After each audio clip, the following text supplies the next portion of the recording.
des écrivains. Les saveurs de l'écriture permettra aux auditeurs de comprendre le contenu de certaines œuvres, aussi des discussions à bâton rompu avec des auteurs sur l'actualité. Mesdames, Messieurs, merci. Merci de votre fidélité à Radio Sénégal International et à votre émission Les saveurs de l'écriture, l'émission littérature de Radio Sénégal qui revient et qui reçoit aujourd'hui un homme de la maison, Dr Massamba Gueye. Bonjour.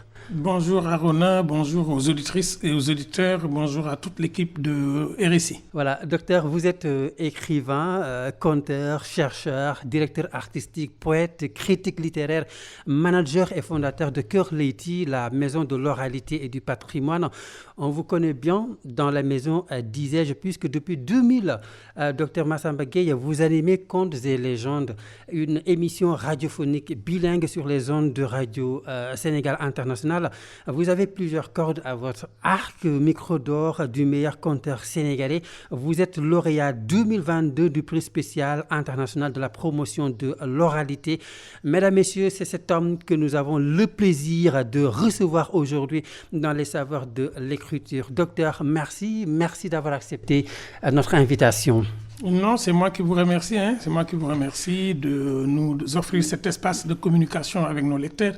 C'est moi qui vous remercie parce que, comme on dit, RSI, c'est la radio panafricaine de référence. C'est une radio extrêmement puissante que je pense que pas plus tard qu'il y a une semaine, j'ai rencontré de grandes autorités de l'armée qui me rappelaient que lorsqu'ils étaient en début de carrière à la frontière, Contes et légendes leur tenaient compagnie avec Radio Sénégal International.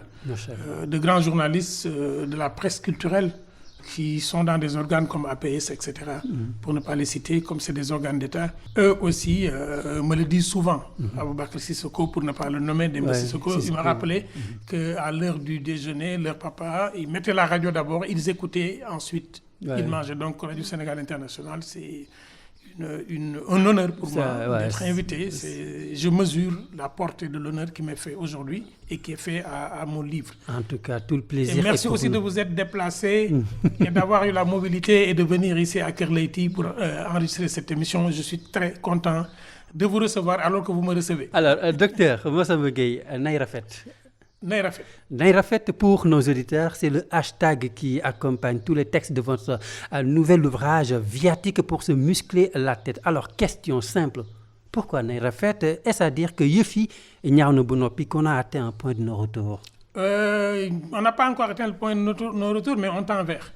On tend vers et Nayrafet, parce qu'à un moment, quand j'écoutais l'ambiance sonore médiatique et publique, je me suis demandé, mais on est où? Dans un pays de pudeur, dans un pays de kersa, dans un pays de vérité, on peut se dire les vérités sans s'insulter. J'ai dit, mais Mingi Bagagnaou. Et comme Mingi Bagagnaou, on va vers une malséance, j'ai dit, Nayrafet, allons, retournons à la bienséance, Nayrafet. Djef ji Nayrafet, xol yi Nayrafet, xel mi Nayrafet, xalaat yi Nayrafet, wax ji Nayrafet, yorin wi Nayrafet, wutin wi Nayrafet. Viatique pour se muscler la tête, c'est votre dernier ouvrage paru à l'Harmattan Sénégal. Il s'agit en fait d'un livre de ressources et d'énergie mentale. Expliquez-nous un peu la genèse de cet ouvrage. Ces textes sont nés d'une volonté d'échange, de réflexion personnelle avec mes amis, mes intimes. Et donc de temps en temps, j'écrivais des chroniques villageoises quand j'étais à Koki et les gens me demandaient chaque fois de faire ces chroniques-là pour eux, mais je ne peux pas écrire sur commande, je n'écris que quand je suis inspiré. Et c'est plus tard que Parole des anciens est arrivé. Et finalement, ça s'est stabilisé en vendredi, chaque vendredi, une réflexion matinale partagée en français et en wolof, ou bien en wolof et en français, partagée avec mes amis sur mes réseaux sociaux. Et largement repris dans les réseaux sociaux. Largement repris dans les réseaux sociaux, alors que je les envoyais directement à mes amis via leur WhatsApp. À un moment, je me suis rendu compte qu'avec le téléphone, on perd le contact avec les gens. Et j'ai dit, j'installe un lien avec mes amis chaque semaine. Comme ça, je suis sûr que chaque semaine, je vais leur envoyer quelque chose. C'est un rendez-vous. C'est devenu un rendez-vous. Oui, parce que parfois, on peut rester 2 ans sans parler à quelqu'un au téléphone et on pense qu'on parle à la personne. Parfois, on peut rester 1 an sans envoyer un message à quelqu'un. Donc, je dis, si chaque vendredi, je leur envoie un message personnel, je garde le contact avec eux, je ne pouvais pas savoir, je n'avais pas calculé que chaque vendredi, une année, c'est 52 vendredis. et que ça allait faire 52 textes. Je ne pouvais pas savoir que 2 ans, ça allait faire 104 textes. Je ne pouvais pas savoir que les Tabaski, les Toussaints, ces jours-là, il y aurait encore des textes. Que les Magal, les Gamou, il y aurait des textes. Et finalement, je me suis retrouvé devant un magma de textes. Et des amis qui perdaient leur téléphone portable, qui me demandaient de leur renvoyer les viatiques. Moi, ils perdaient les dates, etc. C'était compliqué. Et quand maintenant, dernière chose, j'ai remarqué que certains viatiques étaient repris par des personnes qui les signaient à leur propre nom, jusqu'au Cameroun. Et des gens qui reprenaient mes textes et qui enlevaient mon nom totalement et qu'on me renvoyait. Je dis, ça c'est un mal que je fais à moi-même. Donc, comme on me demande beaucoup de textes, on me demande de renvoyer des textes, je vais mettre dans le livre les textes qu'on me demande le plus. Et je vais les mettre. Donc, tous ces textes sont nés sur mon téléphone portable. Tout le livre a été écrit sur mon téléphone portable. Alors, il ne s'agit pas, dites-vous, de dire à qui que ce soit ce qu'elle doit faire, mais de ne pas rater l'occasion de dire et d'écrire, alors que l'opportunité de la prise de parole vous est donnée. Alors, en quoi c'était si important pour vous de prendre la parole? Ou est-ce que c'est la situation qui l'exigeait, docteur? Il y a les deux. Il y a la situation qui l'exigeait et il y a aussi l'obligation de prise de parole. Parce que dans ma foi musulmane, on me dit que nous serons tous jugés sur notre réaction par rapport aux choses qui nous semblent mal. Si on peut les régler par l'action, par la parole, si on ne peut rien, par le rejet intérieur. À un moment, je me suis dit, mais on est des personnes, on a été à l'école comme tout le monde. Pourquoi est-ce que nous sommes allés en CM2? Pourquoi est-ce que nous avons des doctorats? Et à un moment, je me suis dit, mais pourquoi est-ce que Dieu m'a donné l'opportunité d'être à l'antenne, à la radio, d'être visible à la télé, alors que je n'ai pas cherché?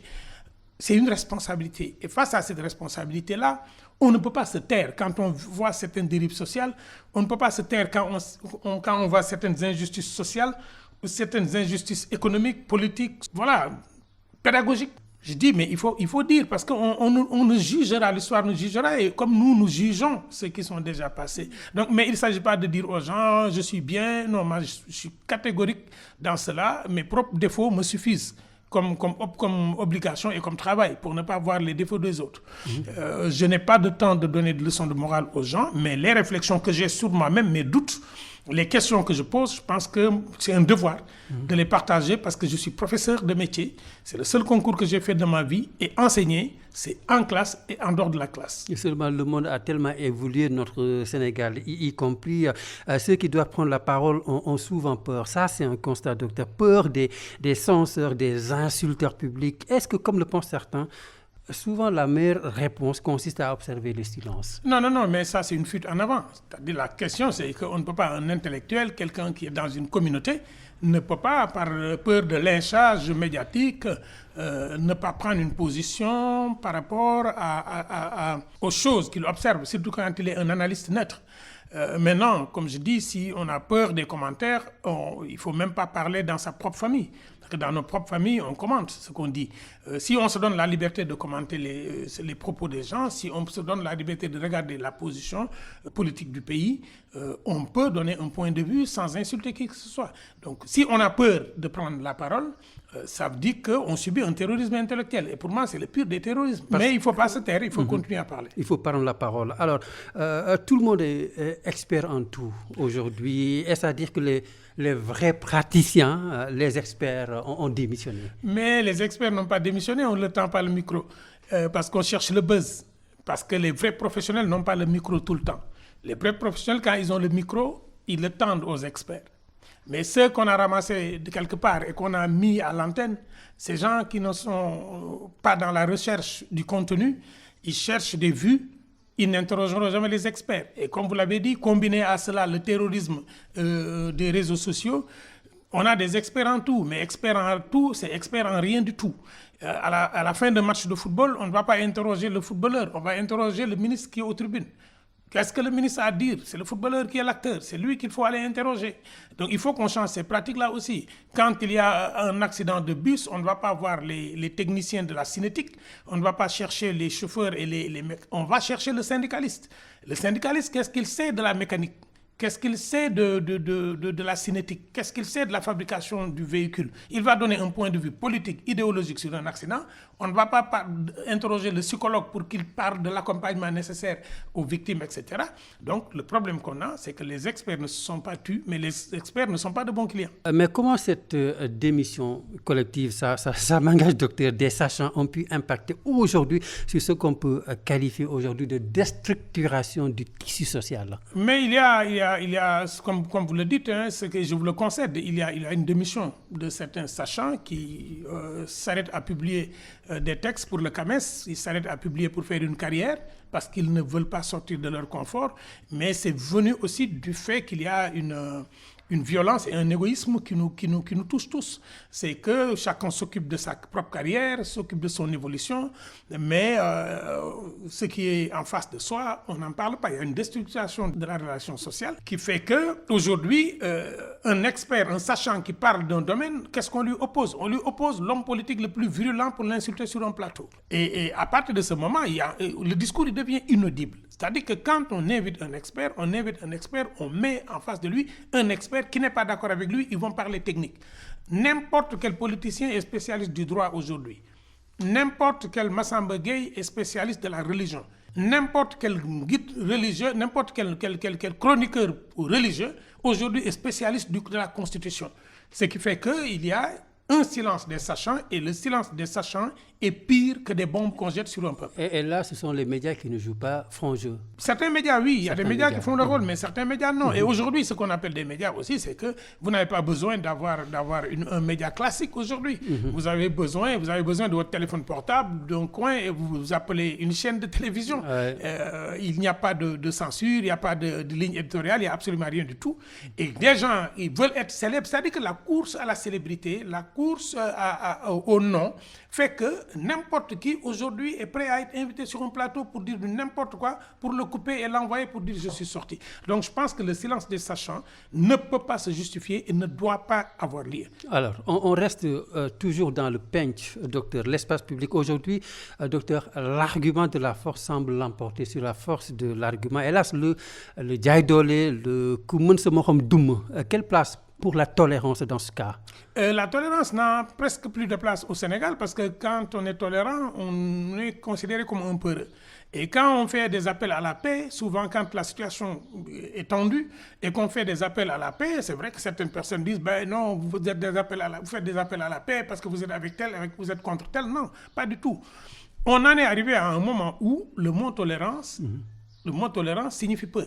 On en est arrivé à un moment où l'invective, j'avais écrit un texte sur ça, l'invective, l'insulte, la violence verbale et physique, la violence dans la rue, la violence dans les ménages, la violence partout, est devenue la règle. De sorte que les gens pensent que quand leur lutteur n'est pas bien arbitré, il faut casser les chaises de l'arène nationale. Et je dis, mais je n'ai jamais vu des gens en colère casser leur propre télévision dans leur maison quand ils ne sont pas d'accord avec papa. Ce qu'ils ne font pas chez eux, pourquoi est-ce qu'ils le font dans la rue? C'est vrai que tu peux subir une injustice politique, une injustice sociale, une injustice professionnelle. Tu dois pouvoir la revendiquer et l'exiger. Tu dois pouvoir occuper la rue, tu dois pouvoir bloquer la circulation pendant un temps pour te faire entendre. Ce sont des modes opératoires qu'on connaît. Je pense que l'intolérance est à un niveau terrible dans la circulation, dans les rapports à soi, dans le discours de l'autre. Personne ne veut entendre l'autre. Même dans les mosquées aujourd'hui, on a ça. Dans les églises, on a ça. Personne ne peut tolérer que l'autre ait une pratique, la même pratique que moi, mais dans une autre méthodologie, qui est pourtant reconnue par l'islam, reconnue par le christianisme et les autres religions révélées. On en est arrivé à un moment où on ne tolère même plus le boubou de tel, parce que son boubou renvoie à telle confrérie, parce que la confrérie, elle n'existe pas, etc. Si chacun pouvait se dire que j'ai plus de défauts que tout le monde, et je ne suis pas Dieu, je n'ai pas à juger les vivants. J'ai à les accompagner dans ce qu'il me semble nécessaire pour les faire grandir. Je pense qu'on serait moins dans le regard inquisiteur et le regard punisseur, et pour être plus dans le regard de leadership. Accompagner la personne à évoluer et arrêter de juger les gens parce qu'on ne sait pas si on est meilleur qu'eux. D'où ce besoin, dites-vous, de muscler notre cerveau, de l'aérer, de l'oxygéner. Ah bien, il faut oxygéner votre cerveau parce qu'on reçoit tellement de pression. Comme je dis, une fois que vous écrivez un texte, vous avez 150 000 personnes qui vous insultent, etc. Si vous occupez de leurs insultes et que vous oubliez qu'il y a 1 million de personnes qui disent du bien de vous, vous n'aérez pas votre cerveau. Votre cerveau ne peut pas être le réceptacle des humeurs du monde. vous devez faire le bilan entre les choses positives qui vous font avancer et les choses négatives qui vous bloquent. Quand les gens, dans le cadre professionnel, créent des conditions négatives de votre épanouissement, vous créez les conditions positives de votre épanouissement. Quand vous savez que si vous allez sur tel lieu, sur tel réseau social, vous n'êtes pas bien parce que les gens y font du mal et que cela ne vous apporte rien, vous l'avez ouvert, fermez-le. Parce qu'il ne vous empêchera pas de vivre. Ne fréquentez pas les lieux où vous avez mal, ne fréquentez pas les personnes qui sont mal, ne fréquentez pas les gens qui vous disent mal. Est-ce qu'il ne faudrait pas aussi apprendre ou à réapprendre à s'écouter soi-même? Je m'explique, docteur, car on a l'impression que toutes les réponses à toutes les questions que nous nous posons sont à l'intérieur de nous-mêmes. Mais effectivement, c'est se reconnecter avec soi pour être au service des autres. Oui. Malheureusement, on s'est déconnecté de nous-mêmes. Nous sommes dans une société où la vie en communauté commençait par une stabilité personnelle. On asseyait dans la personne les atouts nécessaires lors de l'initiation, lors des cercles initiatiques. On asseyait en lui son individualité et on lui disait cette individualité est complète, maintenant connecte-le aux autres. Aujourd'hui, on passe notre temps à acheter une voiture pour que ça soit correct comme la voiture de l'autre. On écoute le discours de l'autre pour faire que les gens soient contents de nous. Donc, du coup, on va à la télé, pas parce qu'on est convaincu, mais pour dire des choses. Et après, on regarde les commentaires positifs qu'on a. On n'habite pas le quartier où on pense qu'il y a de bonnes personnes. On habite le quartier qui montre notre ascension sociale. On ne dit pas une vérité politique publique parce qu'on est convaincu. En général, on dit la vérité la plus virulente pour qu'on nous applaudisse en tant que héros. On ne pose pas des actes de développement personnel, on pose des actes, des signalements vers l'extérieur. C'est pourquoi il faut aérer son cerveau, se reconnecter à soi-même, parce que toutes les réponses que nous cherchons sont en nous. Et Dieu, il a dit, de tout ce que j'ai créé, ce que je sublime le plus, c'est l'être humain. Il n'a pas dit tel ou tel être humain. Et tu dois considérer que tu es de ces êtres humains-là. À partir de ce moment, tu te dis, qui suis-je? Tu mobilises tes énergies intérieures et tu crées un miroir entre toi et le négatif. Et tu apprends à bloquer le négatif. Ce matin, je me lève, on m'apprend qu'un de mes enfants a une crise d'épilepsie. La question que je pose, c'est est-ce que je laisse cette information négative entrer en moi et m'inhiber? Ou est-ce que ma programmation de la nuit, de ma rencontre avec Aaron Diouf, que j'avais préparée, je la prends en charge? En cours de route, je me fais insulter, j'ai une humeur négative, mais je dis, est-ce que je laisse l'humeur s'installer en moi ou est-ce que je la bloque pour qu'elle n'arrive pas? Comme le disait un grand chercheur, il ne faut pas qu'un problème d'1 minute, nous le vivions 5 minutes, qu'un problème de 5 minutes, nous le vivions toute notre vie. Il faut sérier les problèmes et leur apporter les réponses intérieures. Et c'est parce qu'aujourd'hui, également, on peut le dire comme ça, on nie notre existence. Nous nourrissons beaucoup de sentiments négatifs envers nous-mêmes. Ça également, il faut le relever. Mais évidemment, on nous apprend tout le temps que nous ne sommes pas les meilleurs. Parce qu'on est dans une société de classement et de compétition. Dans une classe, et je disais souvent, tous les élèves ne peuvent pas être excellents, mais on peut donner le sentiment à tous qu'ils sont utiles. Dans une équipe de production, tout le monde ne peut pas être performant, mais on peut valoriser le rôle de chacun. Quand l'enfant entend très tôt « tu ne vaux rien, tu ne réussiras rien du tout », mais il l'intériorise. Donc nous avons le sentiment que les autres sont meilleurs que nous, mais nous ne sommes en compétition avec personne. Nous sommes en compétition avec nous-mêmes. Si on rentre en compétition avec les autres, on n'avance pas. Mais si on a un regard, un modèle les autres, pour nous inspirer de ce qu'ils font en bien, pour le faire, et ce qu'ils font en mal, pour ne pas le faire, nous aidons à grandir. Maintenant, cet enfant-là, l'homme-là, comment lui faire comprendre qu'il a la capacité, la possibilité de changer les choses et de se demander, par exemple, que puis-je faire pour que les choses soient différentes? Il faut juste qu'il se pose la question tous les jours quand il se couche, qu'ai-je apporté au monde de bien? Et qu'est-ce que cela m'a apporté en bien? Et quand il se lève le matin, lui apprendre à se poser la question, à quoi sert le monde? Qu'est-ce que je vais servir au monde? Et comme je le dis aux tout petits, tous les jours quand vous rentrez de l'école, avant de vous coucher, dites-vous qu'est-ce que j'ai appris aujourd'hui? Qu'est-ce que j'ai appris? Si vous avez appris une seule chose, vous avez réussi sur votre journée. Si vous n'avez rien appris, c'est un échec social.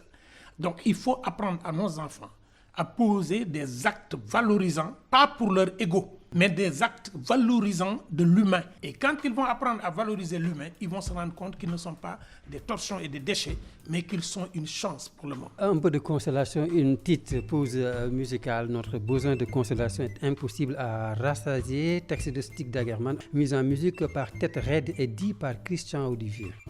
Je suis dépourvu de foi et ne puis donc être heureux, car un homme qui risque de craindre que sa vie ne soit une errance absurde vers une mort certaine ne peut être heureux. Je n'ai reçu en héritage ni Dieu, ni point fixe sur la terre, d'où je puisse attirer l'attention d'un Dieu. On ne m'a pas non plus légué la fureur bien déguisée du sceptique, les ruses de Sioux du rationaliste, ou la candeur ardente de l'athée. Je n'ose donc jeter la pierre, ni à celle qui croit en des choses qui ne m'inspirent que le doute, ni à celui qui cultive son doute, comme si celui-ci n'était pas lui aussi entouré de ténèbres. Cette pierre m'atteindrait moi-même, car je suis bien certain d'une chose, le besoin de consolation que connaît l'être humain est impossible à rassasier. En ce qui me concerne, je traque la consolation comme le chasseur traque le gibier. Partout où je crois l'apercevoir dans la forêt, je tire. Souvent je n'atteins que le vide, mais une fois de temps en temps, une proie tombe à mes pieds.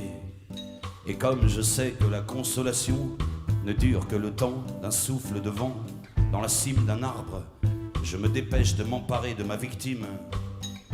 Alors, docteur Massamba Gueye, invité de Les Saveurs de l'écriture, nous restons avec votre dernier ouvrage, Viatique pour se muscler la tête, paru à l'Harmattan, Sénégal. On ne sème pas sur un brasier. C'est vrai que l'avènement des réseaux sociaux est venu amplifier les choses, mais il y a trop de méchanceté, le yakhder, les colibés, Sosolaté. Apparemment, on a perdu également cette paix intérieure dont vous faisiez tout à l'heure allusion.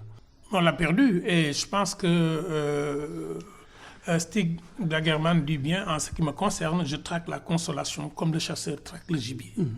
C'est-à-dire qu'on en est arrivé à un moment où la virulence et l'absence de sérénité des gens est extériorisée vers l'acharnement sur l'autre.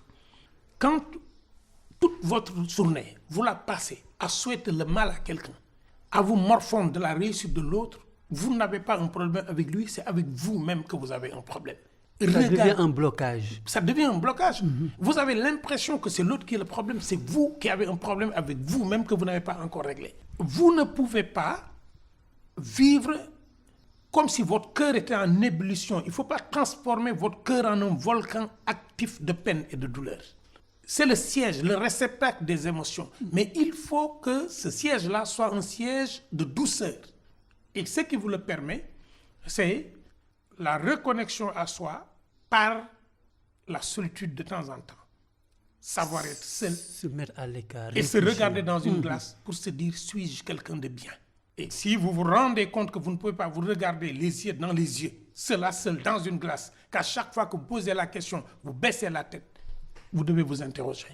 Aujourd'hui, d'où nous vient cette course à la médisance? Tous les jours, tous les matins, on déterre des choses qui auraient pu être enfuies toute la vie. Tous les jours, tous les soirs, on pense notre temps à vilipender celui avec qui on a vécu en couple pendant 50 ans. Tout ce qu'on s'est dit en privé ressort. Les vidéos publiques, les vidéos privées deviennent publiques. Les gens, ce qu'ils cachaient, parce que Dieu a créé le jour et la nuit. Et Dieu a créé la pudeur de la nuit pour que les gens y passent des choses. Parce que l'homme n'est pas fait de perfection. L'homme a des moments de chute. Et dans ces moments de chute et de faiblesse, il peut commettre des actes humains. Et ces actes de son humanité-là peuvent ne pas ressurgir.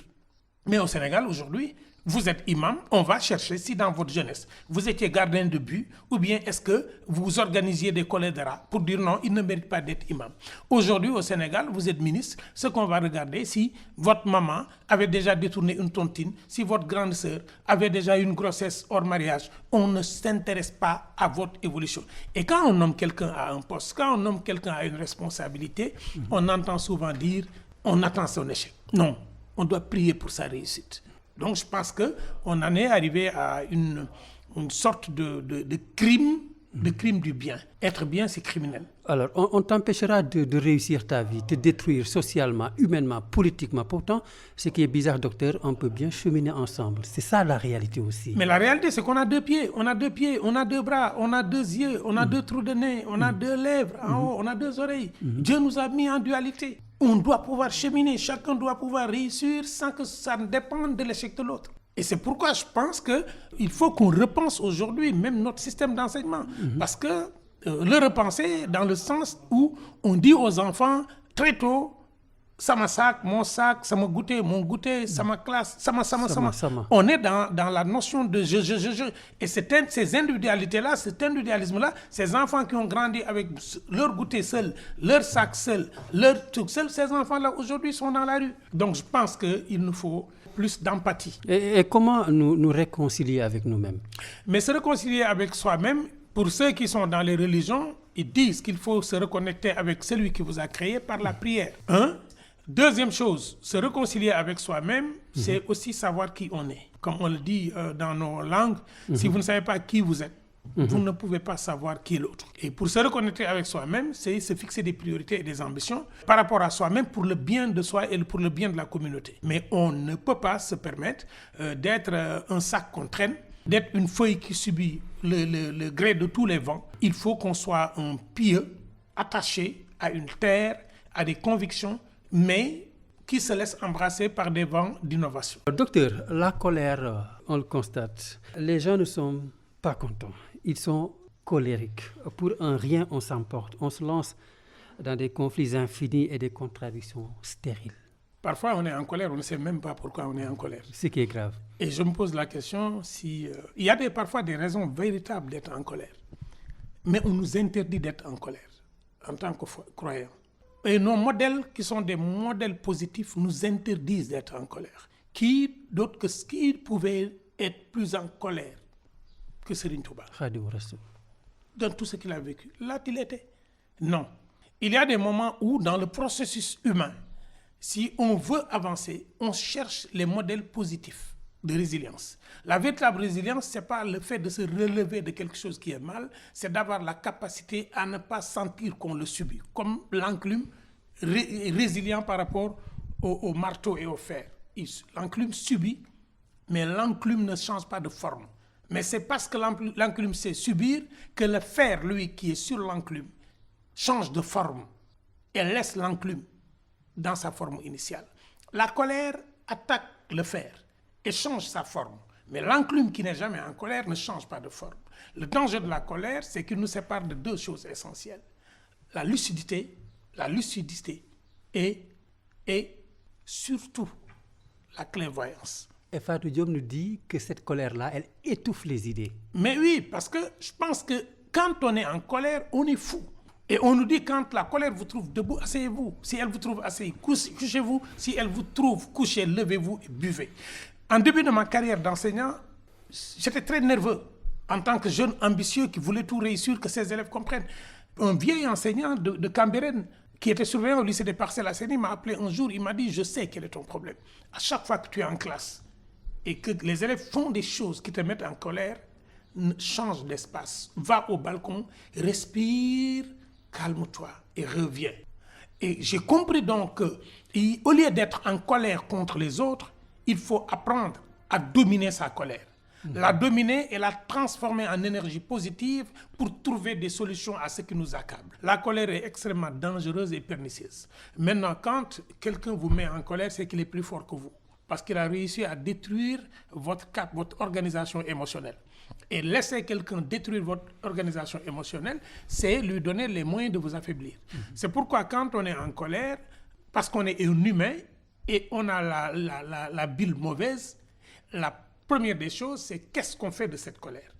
Est-ce que cette colère-là, on la transforme en énergie positive pour opposer une résistance intelligente à l'autre, ou est-ce qu'on laisse la colère nous chevaucher? C'est-à-dire, est-ce qu'on est le cavalier de notre colère ou la monture de notre colère?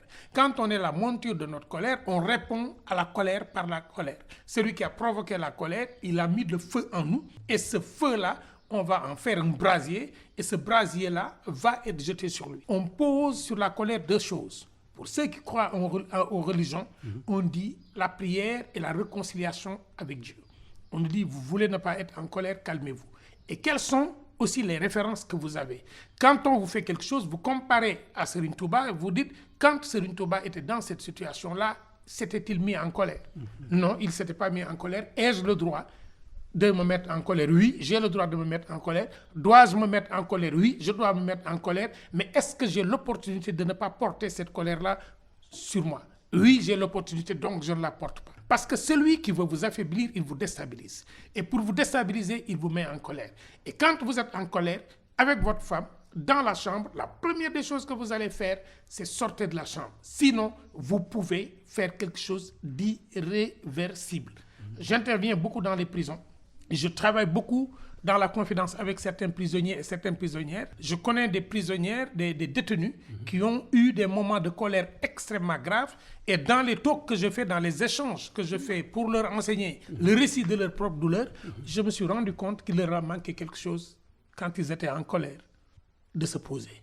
Ils se sont laissés emporter par la colère. Ils ne se sont pas posés. Et ils disent, si ce jour-là j'étais sorti de la maison, je ne l'aurais pas tué.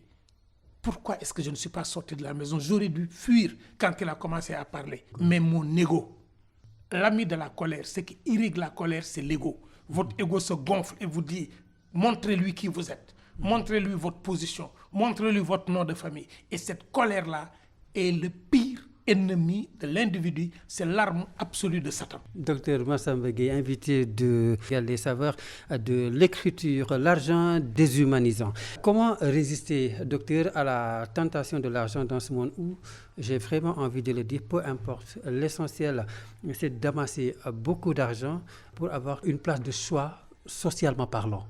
On m'a appris à Koki que lalal sangor sogo wuti dërëm bo amé dërëm dese sa ngor bu dërëm jeexee sa ngor des. On m'a dit pose ta dignité surtout avant d'aller chercher de l'argent, et quand l'argent finira ta dignité restera. L'arme absolue contre l'argent qui détruit et qui révèle les mauvais caractères, c'est la dignité. Votre cap, votre aiguille, votre repère doit être votre dignité. Quand on cherche de l'argent dont on a besoin, parce qu'il nous faut nous enrichir pour régler nos problèmes, parce que notre dignité, nous la préservons aussi en gagnant notre vie honnêtement, on se pose la question. Quand on pose un acte de corruption, vous vous dites après l'acte, quel sera l'état de ma dignité? On vous pose un acte de perversion sociale, vous vous dites quel sera l'état de ma dignité?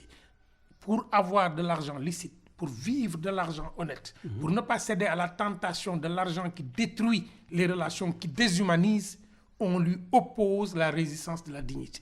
Alors, la virulence dans les réseaux sociaux, on en parlait tout à l'heure. J'aimerais qu'on s'arrête là-dessus un peu. Cet espace qui devrait être un lieu de socialisation, justement, ne serait-il pas ces réseaux sociaux-là, docteur, un catalyseur de cette nouvelle forme de violence et non une cause? Oui, mais c'est pour les peureux. La violence sur les réseaux sociaux, c'est pour les peureux. Les poltrons, les peureux. Les poltrons, ceux qui se cachent derrière leur clavier pour insulter. Alors que quand tu les rencontres dans la rue, ils te félicitent. Ah, pourtant, on a peur d'eux. Mais c'est des peureux. Mais aujourd'hui, je pense, depuis qu'on s'est rendu compte que ce n'était plus une couverture suffisante, que quand qu'on insulte quelqu'un, la police a les moyens d'aller vous chercher, les gens font de plus en plus attention. On a vu en France que la France est classée première des pays où l'expression de la haine est absolument démesurée. Il y a eu un classement qui est sorti cette semaine. Le Sénégal ne doit pas être loin de la France. Maintenant, c'est très simple. Quand on n'a rien fait de sa vie, on est absolument inconnu. On n'a posé aucun acte social, professionnel, idéologique, humain pour être reconnu. Et qu'on a la possibilité de prendre son téléphone portable, d'insulter des personnalités pour être célèbre, on pense qu'on est le centre du monde. Les réseaux sociaux ont ceci d'extraordinaire, qu'ils nous permettent d'avoir du travail, qu'ils nous permettent de vendre nos produits, qu'ils nous permettent de rencontrer des personnes extrêmement fabuleuses. Mais les réseaux sociaux aussi ont ceci de catastrophique que Une seule personne peut avoir des milliers et des milliers de comptes générés par des systèmes informatiques. C'est le revers de la médaille. C'est le revers de la médaille. Donc, je pense que les réseaux sociaux sont extrêmement importants parce qu'ils nous permettent de gérer nos carrières, de gérer nos relations, ils nous permettent d'avoir des activités, mais le mal, c'est que, comme le disait Umberto Eco, il a donné la parole à des gens qui n'auraient pas pris la place ailleurs que sur un bar, et sur un bar, une gifle leur aurait demandé de se taire. Donc je pense aujourd'hui on a une sorte de création de monstres des réseaux sociaux. Et ces monstres des réseaux sociaux-là, pour moi, ce n'est pas la règle. La règle sur les réseaux sociaux, c'est toutes ces personnes qui sont capables d'aller sur une page, d'échanger sur de la poésie, échanger, proposer leurs inventions, que les gens voient. On a des jeunes qui sont dans un processus SkyJob, etc. C'est sur les réseaux sociaux qu'ils rencontrent les gens, qui leur proposent du travail.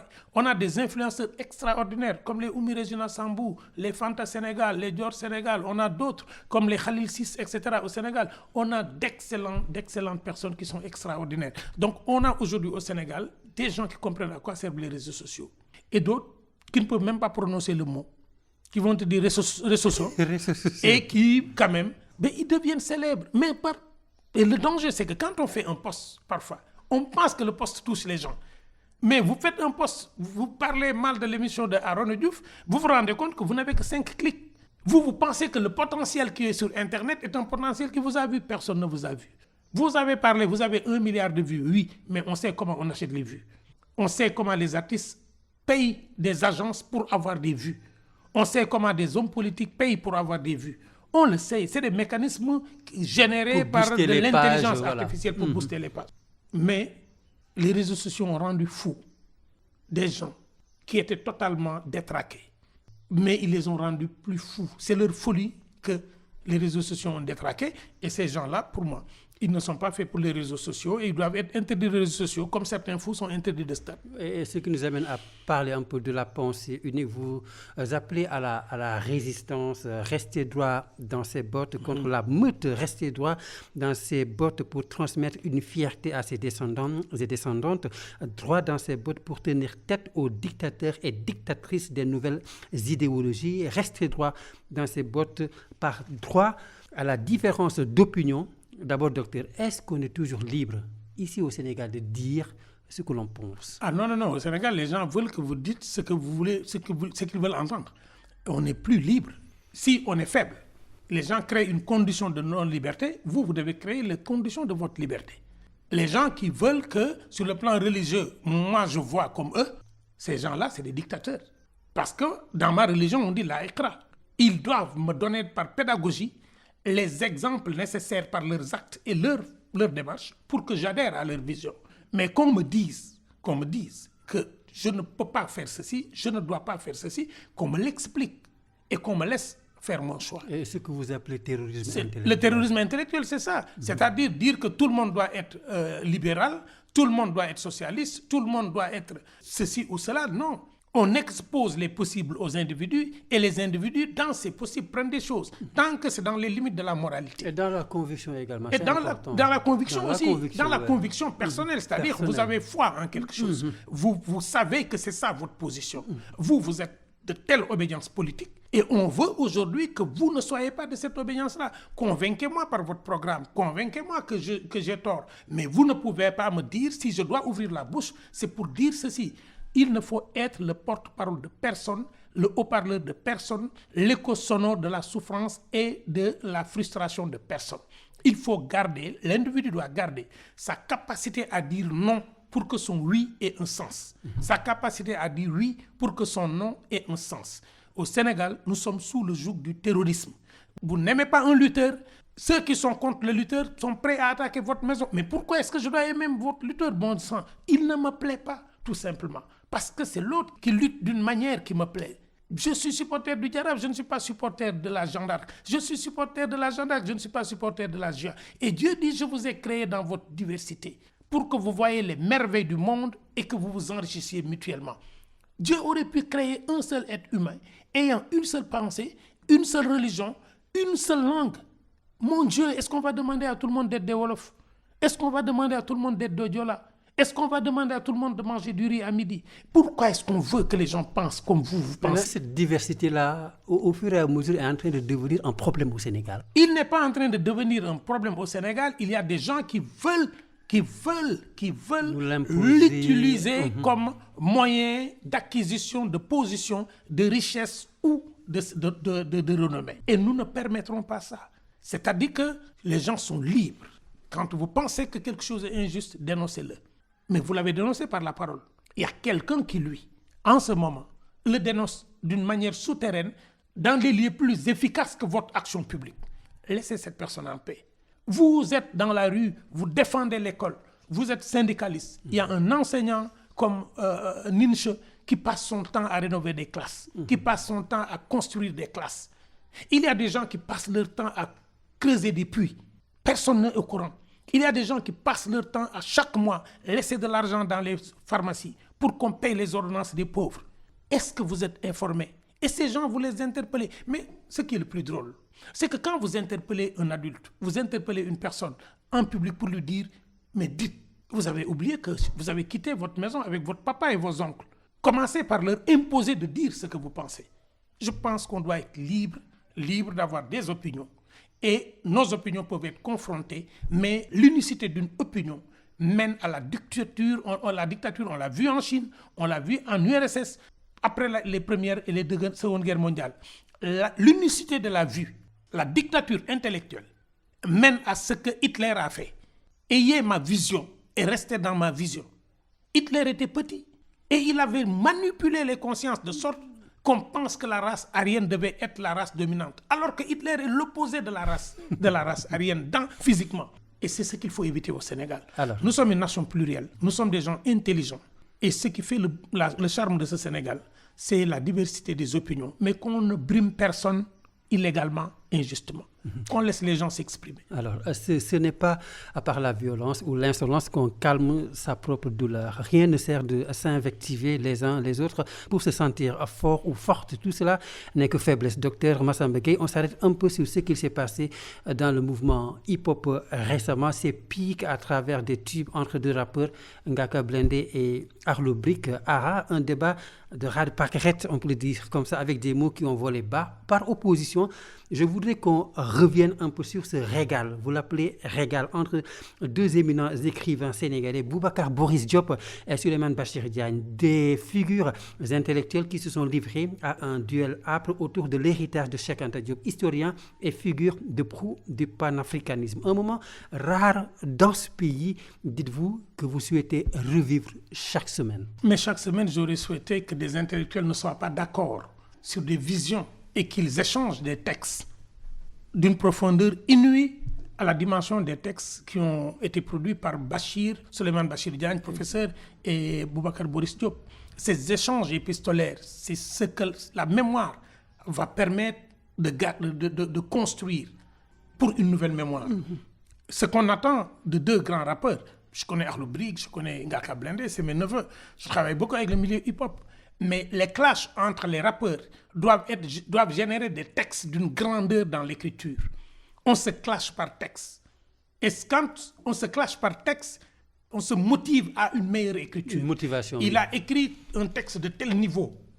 Et je vais faire un ego trip pour lui montrer dans mon écriture, et pas dans l'insolence de mes mots, dans mon écriture, que je suis plus fort que lui. Ce qu'on attend, c'est une dualité. Ce qu'il y avait entre Youssou N'Dour et Omar Pène, où chacun essayait de sortir le meilleur album, la meilleure cassette, au même moment que l'autre, pour que ses fans ne le quittent pas. Mais jamais un mot de Omar Pène, de désobligeance sur Youssou N'Dour, jamais de Youssou N'Dour. Maintenant, le mouvement hip-hop est un mouvement avec un langage.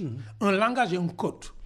Je préfère un clash entre Ngaaka Blindé et Akhlou Brick dans des textes et qui construisent des textes et qui mènent à des productions, que les gens parlent de vie, de l'un et de l'autre.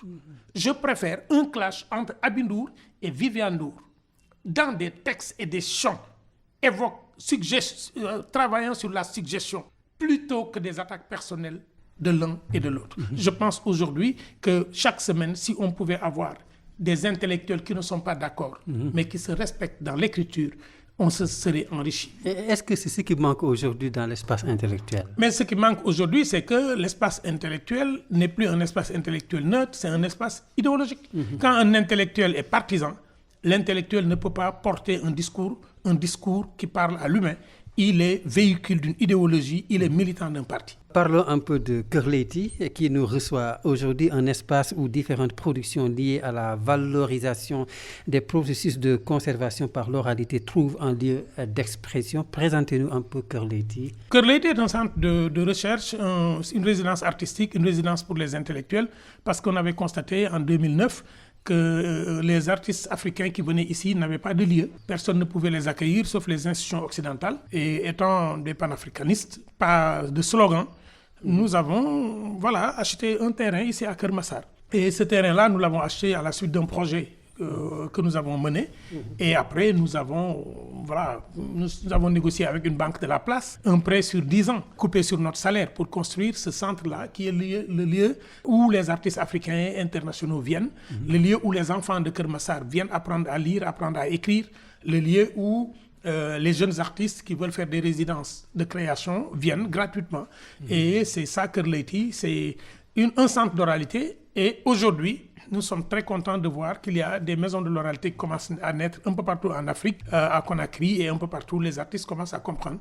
À Somone, nous avons El Hadj Lebon, tous formés ici. C'est aussi un lieu de formation des nouveaux talents. Que ce soit El Hadj Lebon, que ce soit Meïssa Mara, que ce soit Célie, l'âme qui est actuellement, que ce soit Leyti, le comédien, que ce soit Ibrahima Mbaye, que ce soit Tan Bombé. Je pense qu'il y a un artiste qui était au Grand Théâtre le 3 dernier, Nyankou. Tous, ils viennent ici, ils font leur résidence, on leur donne l'espace, ils font leur écriture. Demain aussi, un chanteur religieux viendra pour dire « je vais écrire, composer mes chassidas ». On l'accompagnera, on lui donnera une chambre, on lui donnera à manger et à vivre. C'est ça Kër Leyti, c'est un centre, mais surtout un atelier pour les enfants. Et les familles, parfois, viennent le week-end ici, faire une immersion dans le patrimoine. Ils restent le vendredi, le samedi et le dimanche et repartent. Il n'y a pas de location, nous sommes une association. Et vos projets dans le moyen et le long terme? Dans le moyen et le long terme, nous avons 2 grands projets. L'un des plus grands projets, c'est la collecte, une nouvelle collecte que nous allons lancer du patrimoine oratoire. Nous sommes en train de travailler sur les jeux traditionnels. Nous avons porté le dossier du Thiéboudjen. Nous avons coordonné le dossier du Thiéboudjen d'inscription à l'UNESCO. Aujourd'hui, nous travaillons en collaboration avec la communauté mouride sur le patrimoine de Serigne Touba. Et nous avons des vidéos que nous sommes en train de faire pour la promotion de Xam Sa Demb Xam Sa Tay, des podcasts sur l'histoire du Sénégal. Et dans l'immédiat, nous voulons construire la bibliothèque, terminer la salle de formation et aménager l'espace, le penc de Kër Leyti. En 2024, ce sont nos grands projets. Et relancer le grand festival, la grande parole, pour que les arts du récit soient les bienvenus au Sénégal. Et nous terminons par le grand projet, c'est la création de la première radio communautaire sur le patrimoine installée ici, qui va s'appeler FM Patrimoine. En tout cas, bonne chance pour la suite et merci docteur. Merci beaucoup, c'est moi Arona. Je vous remercie de donner à la littérature une place. Nous avons beaucoup d'émissions politiques très intéressantes, mais je pense que l'intellect aussi doit avoir sa place. Et qui mieux que Radio Sénégal International pour le faire? Merci à ton équipe, merci à Souley Bari qui t'accompagne, merci à la programmation. Merci et vivement cette émission. Et Kër Leyti est prête à vous accompagner. N'hésitez pas. Voilà, merci en tout cas. Grand merci à vous, Dr Massamba Gueye. Je le disais tantôt, un homme de Radio Sénégal, animateur de contes et légende sur Radio Sénégal. C'est la fin donc de ce présent numéro de Savoir de l'écriture. Dr Massamba Gueye, merci. Merci également à Souley Bari à la prise de son logistique, Papa Alioune Ndiaye, coordination Ibrahima Sadi, Ousmane Beng et Babacar Ndiaye devant ce micro. Arona Diouf, merci également aux enfants de Kër Leyti Soumaré qui nous a bien accueillis. Merci à vous, amis auditeurs et chers lecteurs, les savoirs de l'écriture. Les saveurs de l'écriture. Une émission débat sur la littérature et autour des écrivains. Les saveurs de l'écriture permettra aux auditeurs de comprendre le contenu de certaines œuvres, aussi des discussions à bâton rompu avec des auteurs sur l'actualité.